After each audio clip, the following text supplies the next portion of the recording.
ඉතින් කොහොමද ඔයාලට අද වීඩියෝ එකෙන් කතා කරන්නේ ප්‍රෙග්නන්ට් කියලා දැනගත්ත ගමන් කරන්න ඕන මොකක්ද කියන කාරණාව සම්බන්ධව.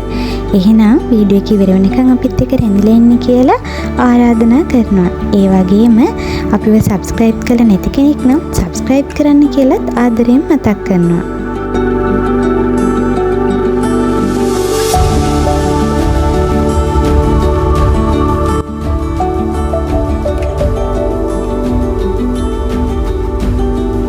ඉතින් බබේ බලාපොරොත්තුෙන් හිටපු අම්මා කෙනෙක් නම් දන්නවා අඩුතරමේ මාස 3කින් ඉඳන්වත් ෆෝලික් ඇසිඩ් බොන්න ඕනේ කියලා. අඩුතරමේ මාස 3ක් නැතත් මාසෙකින් ඉඳන් හරි ෆෝලික් ඇසිඩ් බොන්න ඕනේ.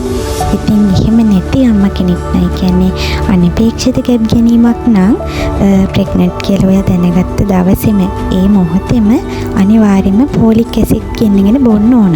මේක වැදගත්ම කාරණාවක්. ඊළඟට තමන්ගේ ඒරියා එකේ ඉන්න මිඩ්වයිෆ් මිස්ව දැනුවත් කරන්න ඕන.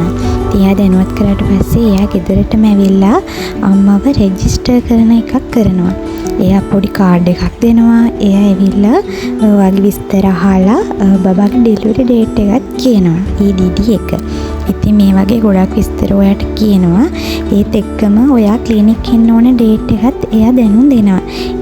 ඉතින් ඔයා ක්ලිනික් ගියාට පස්සේ ඔයාගේ පළවෙනි ක්ලිනික් එකේදී ගොඩක් වෙලාවට බ්ලඩ් එකක් බලනවා. ඊට පස්සේ ඒ ඉදිරියේදී ඔයාට වෙන්න ඕන දේවල් දැනුවත් කරනවා. මේ හැමදේම වෙන්නේ මිඩ්වයිෆ් මිස්ගේ ක්ලිනික් එක හරහා. ඒ නිසා ඔයා ඊගාවට කරන්න ඕන කාරණාව තමයි අනිවාර්යයෙන්ම ඔයාගේ ඒරියා එකේ ඉන්න මිඩ්වයිෆ් මිස්ව දැනුවත් කරන එක.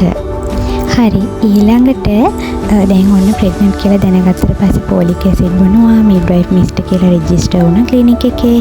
දැන් මේ හැමදේම කරන අතරේ ඊළඟට ඔයාට හොඳ BOG කෙනෙක්ව channel කරන්න තෝරගන්න ඕන. මොකද මේ කාරණාව ගොඩක් වැදගත්. මොකද BOG කෙනෙක්ව තෝරගන්නකොට ඔයාට එයා එක්ක සුහදව කතා කරන්න පුළුවන් සර් කෙනෙක්ව තෝරගන්න ඕන. මොකද ඔයාට ඔයාගේ ප්‍රශ්නයක් කතා කරන්න බැයි නම්, ඔයාගේ අදහසක් එයා එක්ක කියන්න බැයි නම් ඇත්තටම වැඩ ඉස්සරහට වැඩ කරගෙන යන්න හරිම අමාරුයි. ඒ නිසා සුහදශීලී, හොඳ පළපුරුද්දක් තියෙන, ඔයාට හොඳට අහුම්කම් දෙන හොඳ BOG කෙනෙක් ඔයා තෝරගන්න ඕන. ඔයා BOG සර් කෙනෙක්ව හරි මැඩම් කෙනෙක්ව හරි තෝරගෙන ඔයාගේ පළවෙනි channel එක අනිවාර්යයෙන්ම සති 6ත් 8ත් අතර කාලෙදී කරගන්න.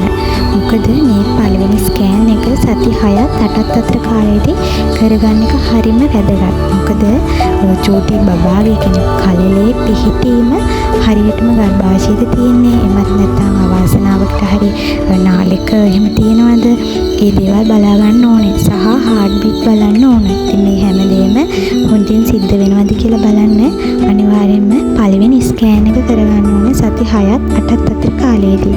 ඉතින් මම හිතනවා අම්මා කෙනෙක් ප්‍රෙග්නන්ට් වුණාට පස්සේ ඔයාට මුලින්ම කරන්න ඕනේ මොනවද කියලා අදහසක් ගන්න ඇති කියලා. ඉතින් මේ වගේ තවත් වීඩියෝ බලන්න අපිව subscribe කරලා තියාගන්න කියලා මතක් කරනවා. ඉතින් අපිත් එක්ක රැඳිලා හිටියට ගොඩාක් ස්තුතියි.